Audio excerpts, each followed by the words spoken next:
प्यारे बच्चों, मैं अरविंद आप सभी का बहुत बहुत स्वागत करता हूं आपके अपने यूट्यूब चैनल पर। प्यारे बच्चों, आज हम आधुनिक इतिहास के कुछ इंपॉर्टेंट क्वेश्चन लाए हैं। आइए देखते हैं पहला क्वेश्चन क्या है।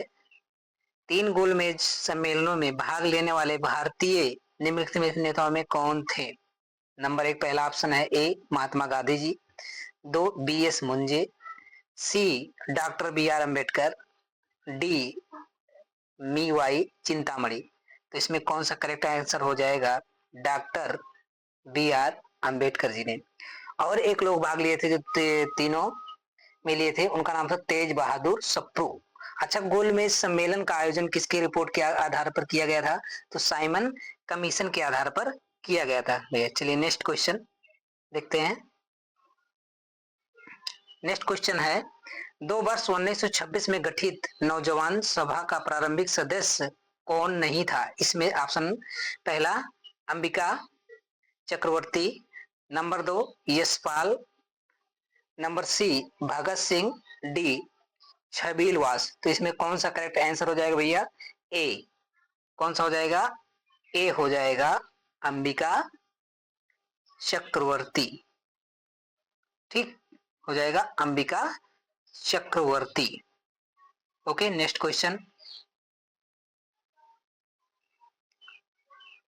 नेक्स्ट क्वेश्चन है, निम्नलिखित में से कौन सा 1929 में मिसप्रिंट हो गया है, अखिल भारतीय ट्रेड यूनियन कांग्रेस के अध्यक्ष थे? तो ऑप्शन ए है एम.एन. राय, ऑप्शन बी है जयप्रकाश नारायण, ऑप्शन सी है जवाहरलाल नेहरू, ऑप्शन डी है एम.ए. वांगे। तो इसमें कौन सा ऑप्शन सही हो जाएगा? जवाहरलाल नेहरू जी ने। ठीक है ना, जवाहरलाल नेहरू जी। ठीक है ना, 1929 अखिल भारतीय ट्रेड यूनियन कांग्रेस के अध्यक्ष थे भैया। 1929 में अखिल भारतीय ट्रेड यूनियन कांग्रेस के अध्यक्ष पंडित जवाहरलाल नेहरू थे, लेकिन अखिल भारतीय ट्रेड यूनियन कांग्रेस की स्थापना कब हुई थी? तो कब हुई थी भैया? 31 अक्टूबर 1920 ईस्वी में। कहा हुई थी? मुंबई में हुई थी। Next question. नेक्स्ट क्वेश्चन है, निम्नलिखित में से कौन 1929 में अखिल, अच्छा नेक्स्ट वही है, तीसरा क्वेश्चन चाहिए। चौथा क्वेश्चन देखते हैं। वर्ष 1809 में राजा राम मोहन राय ने अपनी प्रसिद्ध पुस्तक गिफ्ट टू मोनोथिस्ट निम्नलिखित में से किस भाषा में लिखी थी? नंबर ए है अंग्रेजी, नंबर बी ऑप्शन है उर्दू, नंबर सी ऑप्शन है फारसी, नंबर डी ऑप्शन है बंगाली। तो इसमें कौन सा करेक्ट ऑप्शन हो जाएगा भैया? कमेंट करिए। तो इसमें करेक्ट ऑप्शन हो जाएगा नंबर सी। कौन सा हो जाएगा? फारसी भाषा में इन्होंने लिखा था भैया। ठीक है। अच्छा, अगर हम पूछे केसरी, केसरी बाल गंगाधर तिलक जी ने किस भाषा में लिखा है? कमेंट करके बताइए। नेक्स्ट क्वेश्चन, पांचवा क्वेश्चन है, 5 वर्ष 1817 में डेविड हेयर द्वारा प्रसिद्ध हिंदू कॉलेज की स्थापना की गई थी। कहाँ की गई थी? नंबर ए ऑप्शन है आगरा में, नंबर बी ऑप्शन कलकत्ता में, नंबर सी ऑप्शन है पटना में, नंबर डी वाराणसी में। तो कौन सा इसमें करेक्ट आंसर हो जाएगा भैया? तो इसमें क्या हो जाएगा option correct? Number B Calcutta में। ठीक, वर्ष 1817 में डेविड हेयर द्वारा प्रसिद्ध हिंदू कॉलेज की स्थापना की गई थी। ठीक है, किसने किया था? डेविड हेयर ने। अच्छा, हिंदू कॉलेज की स्थापना की राजा राम मोहन राय और डेविड हेयर ने। इसके साथ डेविड हेयर के साथ कौन थे? राजा राम मोहन राय जी भी थे। ठीक, अच्छा कमेंट में बताइए फोर्ट विलियम कॉलेज की स्थापना किसने की थी? फोर्ट विलियम कॉलेज की स्थापना किसने की थी? Next question. नेक्स्ट क्वेश्चन है, निम्नलिखित में से कौन स्वाधीनता पूर्व भारत का राष्ट्रवादी कवि नहीं था? ऑप्शन ए है रंगलाल, ऑप्शन बी है नवीन चंद्र सेन, ऑप्शन सी है हेमचंद बनर्जी, नंबर डी है शिव कुमार बटोलवी। तो इसमें कौन सा ऑप्शन करेक्ट हो जाएगा भैया? तो इसमें करेक्ट ऑप्शन हो जाएगा डी शिव कुमार बटोलवी। ओके, स्वाधीनता भारत पूर्व भारत के राष्ट्रवादी कवि नहीं थे, यही नहीं थे। अच्छा, स्वाधीनता भारत पूर्व भारत के राष्ट्र कवि थे कौन कौन थे? रंगलाल थे, नवीन चंद्र सेन थे, हेमचंद बनर्जी थे। ये भी क्वेश्चन पूछ सकता है कौन थे। नेक्स्ट क्वेश्चन 7 क्वेश्चन देखते हैं। निम्नलिखित में से कौन भारत आने वाला यात्री पुर्तगाली देश का नहीं था? Number A Duarte Barbosa, number B डोमिगो Payas, number C Peter मुंडी, नंबर डी फुनारो मुनीज। फुनारो मुनीज कौन सा था इसमें भैया बताइए? तो ऑप्शन इसमें करेक्ट हो जाएगा सी पीटर मुंडी। ठीक, तो भारत आने वाले पुर्तगाली यात्री थे बारबोसा, पायस, नुनीज थे और ये नहीं थे। चलिए नेक्स्ट क्वेश्चन 8वां क्वेश्चन स्टेटमेंट कूट वाला क्वेश्चन है। देखिए निम्नलिखित घटनाओं पर विचार कीजिए और इन्हें काल क्रमानुसार व्यवस्थित कीजिए। नंबर 1 दिया है लाला हरदयाल द्वारा गदर की स्थापना। नंबर 2 है गोपाल कृष्ण खोखले द्वारा सर्वेंट ऑफ इंडिया सोसाइटी की स्थापना। नंबर 3 है हिक्की के बंगाल गजट का प्रकाशन। नंबर 4 है सर विलियम जोन्स द्वारा बंगाल एशियाटिक सोसाइटी की स्थापना। नीचे दिए गए कोड का प्रयोग करके सही उत्तर का चयन कीजिए। तो इसमें कौन सा ऑप्शन हो जाएगा भैया, ध्यान दीजिए। तो इसमें ऑप्शन हो जाएगा बी। आप अच्छे से इसको पढ़ के करना। ऑप्शन हो जाएगा बी। ठीक है, पहले तीसरा आएगा, फिर चौथा आएगा, फिर दूसरा आएगा और अंतिम में फर्स्ट आएगा। चलिए नेक्स्ट क्वेश्चन, क्वेश्चन नंबर 9 आइए देखते हैं। क्वेश्चन नंबर 9 क्या कह रहा है? फोर्ट विलियम कॉलेज कलकत्ता के संदर्भ में कौन सा कथन सत्य है? नंबर 1 इसकी स्थापना 10 जून 1800 ईस्वी को कलकत्ता के फोर्ट विलियम कॉम्प्लेक्स में हुई थी। नंबर 2 ये सही है कि नहीं इसको देखिए। अगला नेक्स्ट, इसकी स्थापना का मुख्य उद्देश्य ब्रिटिश अधिकारियों को भारतीय भाषाओं की शिक्षा देना था। नीचे दिए गए कूट का प्रयोग करके सही उत्तर का चयन कीजिए। तो केवल एक सही है, बी ऑप्शन केवल 2 सही है, सी है कि दोनों सही है, डी है ना तो 1 ना तो 2। तो इसमें कौन सा ऑप्शन हो जाएगा करेक्ट? ये बी वाला सेप हो जाएगा। ठीक, क्योंकि पोर्ट विलियम्स कॉलेज की स्थापना कलकत्ता 10 जुलाई 1800 ईस्वी में हुई थी। पोर्ट विलियम कॉलेज की स्थापना लॉर्ड बेलेजली ने की थी, आप सबको पता होना चाहिए। पोर्ट विलियम कॉलेज के प्रथम प्रेसिडेंट प्रशासक कौन थे? चार्ल्स आयर जी थे। पोर्ट विलियम कॉलेज की स्थापना का मुख्य उद्देश्य क्या था भैया? ब्रिटिश अधिकारियों को भारतीय भाषाओं में शिक्षा देना। ठीक है, नेक्स्ट क्वेश्चन, क्वेश्चन नंबर 10 आइए देखते हैं। क्वेश्चन नंबर 10 कह रहा है नीचे दिए गए कथन एक का अभिकथन ए और दूसरे का कथन कारण आर कहा गया है। तो अभिकथन क्या है? अभिकथन कह रहा है भारतीय प्रश्नों का विवेचना के लिए दादा भाई नौरोजी ने 1866 में लंदन में ईस्ट इंडिया एसोसिएशन का गठन किया। क्या ये सही है? कारण क्या है इसका? या ब्रिटिश जनमानस को प्रभावित करना चाहते थे। नीचे दिए गए कूट से सही उत्तर का चयन कीजिए। तो ए है, ए सही है किंतु आर गलत है।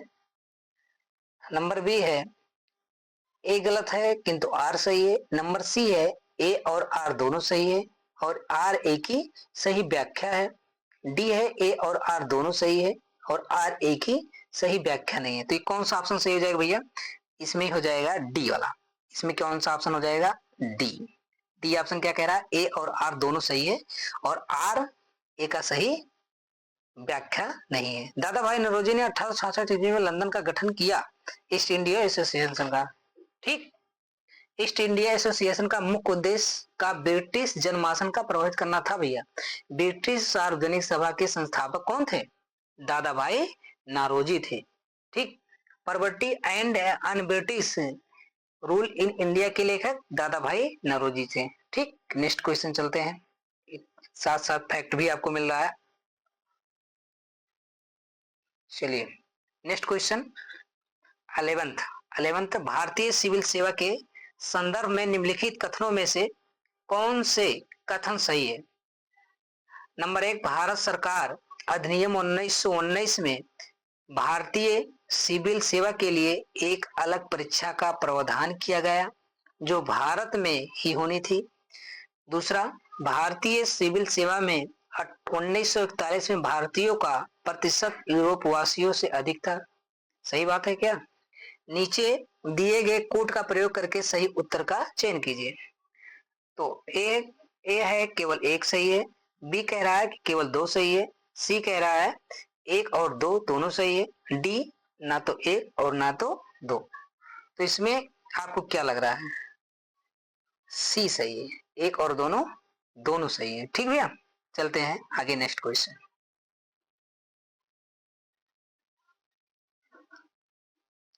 नेक्स्ट क्वेश्चन, ब्रिटिश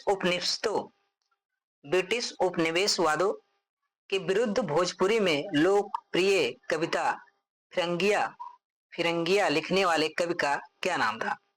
तो ऑप्शन ए है मनोरंजन प्रसाद सिंह, ऑप्शन बी है रंजन प्रसाद, ऑप्शन सी है त्रिलोकी सिंह, ऑप्शन डी है राजेंद्र पांडे। तो कौन सा ऑप्शन करेक्ट हो जाएगा भैया? ऑप्शन हो जाएगा करेक्ट ए, मनोरंजन प्रसाद सिंह। ब्रिटिश उपनिवेशों के विरुद्ध भोजपुरी की लोकप्रिय कविता फिरंगिया की रचना कौन किया था भैया? मनोरंजन प्रसाद सिंह ने। अच्छा, प्रसिद्ध फिरंगिया कविता कब लिखी गई थी? असहयोग आंदोलन के दौरान। ठीक भैया, कब लिखी गई थी? असहयोग आंदोलन के दौरान। अच्छा, राष्ट्रीय गीत वंदे मातरम किसके द्वारा लिखा गया था? तो बंकिम चंद्र चट्टोपाध्याय द्वारा। ये बहुत इंपॉर्टेंट है भैया। चलिए नेक्स्ट क्वेश्चन, आइए देखते हैं नेक्स्ट क्वेश्चन। नेक्स्ट क्वेश्चन कह रहा काकोरी षड्यंत्र केस में प्रधान आरोपी पंडित राम प्रसाद बिस्मिल को उत्तर प्रदेश के किस शहर में फांसी दी गई थी? बहुत इंपॉर्टेंट क्वेश्चन है। Number A Varanasi, number B Gorakhpur, number C Kanpur, number D Lucknow. तो इसमें कौन सा ऑप्शन करेक्ट हो जाएगा? तो ऑप्शन इसमें करेक्ट हो जाएगा बी। कौन सा ऑप्शन? गोरखपुर। ठीक, काकोरी केस में राम प्रसाद बिस्मिल की फांसी दी गई थी, तो यह है उत्तर प्रदेश गोरखपुर। काकोरी केस में रोशन सिंह को फांसी दी गई थी, इलाहाबाद। काकोरी केस में राजेंद्र लोहड़ी को फांसी दी गई थी, गोंडा में। काकोरी केस में अशफाक उल्ला खां को फांसी दी गई थी भैया, फैजाबाद में। आप सबको पता होना चाहिए काकोरी कांड कब घटित हुआ था? 9 अगस्त 1925 ईस्वी में। ठीक, चलिए नेक्स्ट क्वेश्चन। 14 क्वेश्चन है। नीचे दो कथन दिए गए हैं, एक को कथन एक कहा गया है और दूसरे को करणार्थ। तो कथन एक कहता है रविंद्रनाथ टैगोर ने नाइटहुड की उपाधि को त्याग दिया, कारण वे असहयोग आंदोलन में भाग लेना चाहते थे।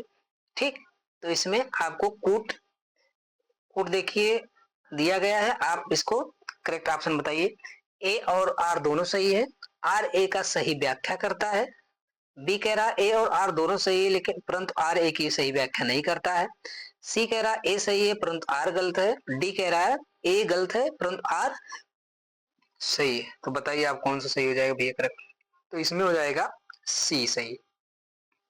ठीक, जलियांवाला बाग हत्याकांड 13 अप्रैल 1919 के विरुद्ध में नाइटहुड की उपाधि त्याग दी थी, किसने? रविंद्रनाथ टैगोर ने।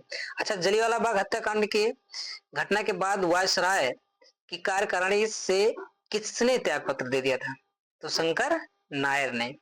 ठीक, जलियांवाला बाग में निहत्थे लोगों को गोली चलाने वाले का आदेश किसने दिया था? तो माइकलो डायर, ऐसे कुछ नाम था, माइकलो डायर। ठीक भैया, माइकल डायर। ठीक, चलिए आप सबको पता है, तो फेमस क्वेश्चन है। नेक्स्ट क्वेश्चन भैया क्या है?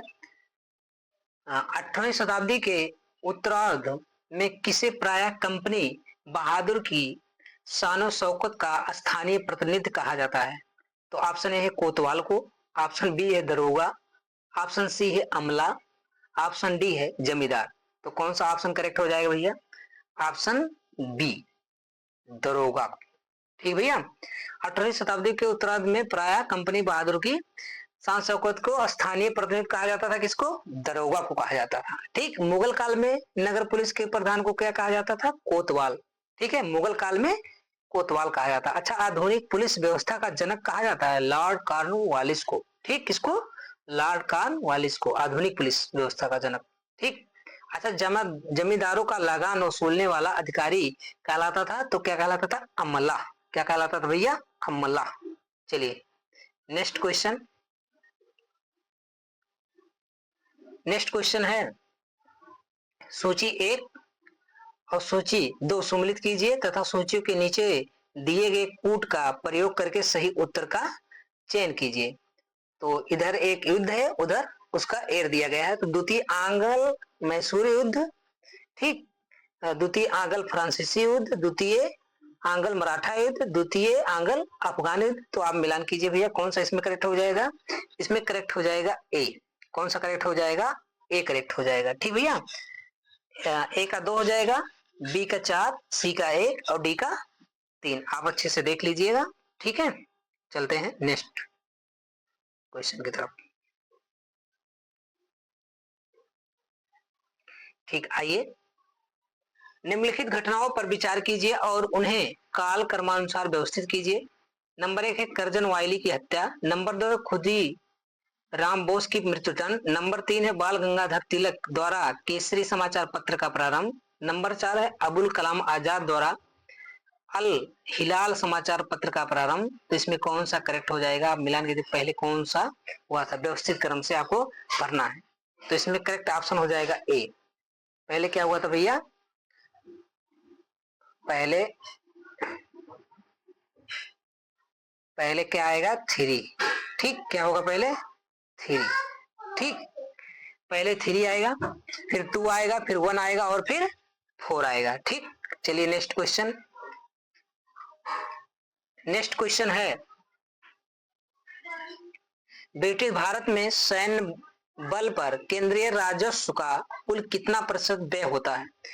नंबर 1 ऑप्शन है 40%, नंबर बी है 45%, नंबर सी है 50%, नंबर डी है 55%। तो कितना व्यय होता है भैया ब्रिटिश भारत में सैन्य बल पर? कितना? 40%। कितना हो जाएगा करेक्ट? Option A. कितना? 40%। ठीक, आइए नेक्स्ट क्वेश्चन देखते हैं। नेक्स्ट क्वेश्चन, निम्नलिखित घटनाओं पर विचार कीजिए और उन्हें काल क्रमानुसार व्यवस्थित कीजिए। नंबर 1 है ऑप्शन, ठीक, ए क्रिप्स मिशन। नंबर 2 है अगस्त प्रस्ताव, नेहरू रिपोर्ट, बेबलिन योजना। तो इसमें ऑप्शन कट गया है टाइपिंग से। आइए देखते हैं तो इसमें कौन सा करेक्ट हो जाएगा। तो पहले क्या आएगा आप कमेंट में बताइए। और पहले आएगा थर्ड। ठीक, पहले क्या आएगा भैया? थर्ड आएगा। ठीक, पहले थर्ड आएगा, फिर उसके बाद आएगा सेकंड, फिर आएगा फर्स्ट, फिर आएगा फोर्थ।